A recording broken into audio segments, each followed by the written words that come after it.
Hello guys and welcome to unique study point. आज की इस वीडियो में हम उदाहरण विधि के बारे में जानेंगे और जो बाकी आपकी शेष विधियां हैं उनके बारे में भी जानेंगे। तो जो आपकी शिक्षण विधियों का जो आपका सीक्वेंस चल रहा है, तो मैंने आपको पिछली क्लास में व्याख्यान विधि, स्पष्टीकरण, कहानी विधि के बारे में बताया था।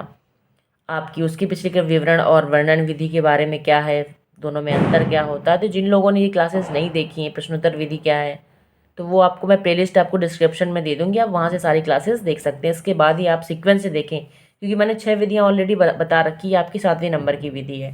ठीक है, तो चलिए जानते हैं उदाहरण विधि क्या है।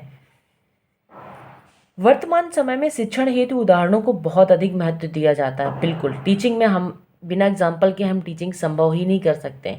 यदि हम किसी विषय को पढ़ा रहे हैं, कोई कंटेंट है, कोई टॉपिक है, जब तक उसका हम एग्जाम्पल नहीं देंगे तब तक बच्चे को समझ में नहीं आएगा, हमें समझ में नहीं आएगा।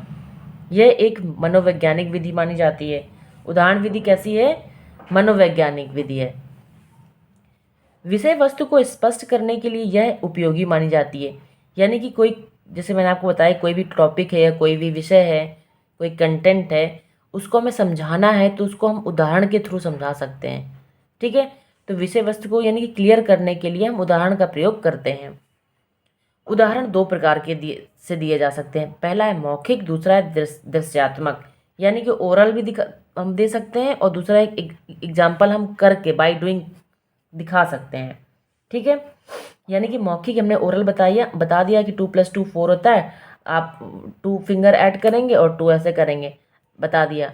ठीक है, एक आप करके दिखाएंगे कि 2 + 2 कैसे होता है। 1 एरो करेंगे, 2 एरो करेंगे, फिर 2 एरो और ऐड कर देंगे तो 4 हो जाता है। यानी एक आपने 2 + 2 बता दिया कि 2 + 2 4 होता है, और एक आपने फिंगर से टॉफ़ी बॉक्स इरेजर, तो अपने किसी के थ्रू आपने उसको करके दिखाया, तो दिखाना दृश्यात्मक हो जाता है। ठीक है, मौखिक और दृश्यात्मक।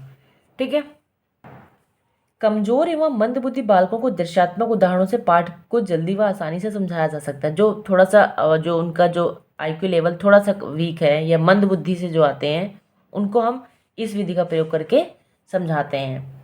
ठीक, तो उदाहरण विधि क्या है? यानी कि ये मनोवैज्ञानिक विधि है। इसमें हम विषय वस्तु को स्पष्ट करने के लिए हम उदाहरण देकर समझाते हैं। उदाहरण दो प्रकार से हो सकते हैं, मौखिक और दृश्यात्मक। जो कमजोर या मंदबुद्धि होते हैं उसमें दृश्यात्मक उदाहरण का प्रयोग करते हैं। अगली विधि आपकी है खेल विधि। ठीक है, खेल विधि से क्या, प्लेटो ने सर्वप्रथम शिक्षा में खेल के महत्व को समझाया। जैसे आपसे पूछ लिया जाए कि शिक्षा में सबसे पहले खेल को किसने शामिल किया, वो है प्लेटो, सबसे पहले। ठीक, उसके बाद प्लेटो के बाद उस जर्मन शिक्षा साथी फ्रॉबेल आए। फ्रॉबेल ने क्या, किंडरगार्टन प्रणाली में खेलों द्वारा शिक्षा देने का प्रदान किया। सबसे पहले खेल को महत्व दिया प्लेटो ने। प्लेटो के बाद किसने दिया? फ्रॉबेल ने, किंडरगार्टन मेथड का प्रयोग करके। इसके बाद मारिया मॉन्टेसरी ने भी अपनी शिक्षा प्रणाली में खेल का महत्व दिया। सबसे पहले प्लेटो, फिर फ्रॉबेल, इसके बाद मारिया मॉन्टेसरी। ठीक है, लेकिन अब आपसे कोई पूछते कि आधुनिक युग में कौन है, तो आधुनिक युग में हेनरी कोल्डवेल कुक हैं।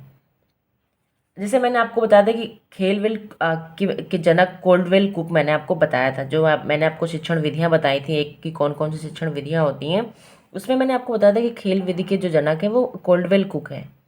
ठीक है, तो आधुनिक युग में किसको कहा जाता है? कोल्डवेल कुक को कहा जाता है। इन्होंने अपनी पुस्तक प्ले वे में खेल प्रणाली को का जोरदार समर्थन किया।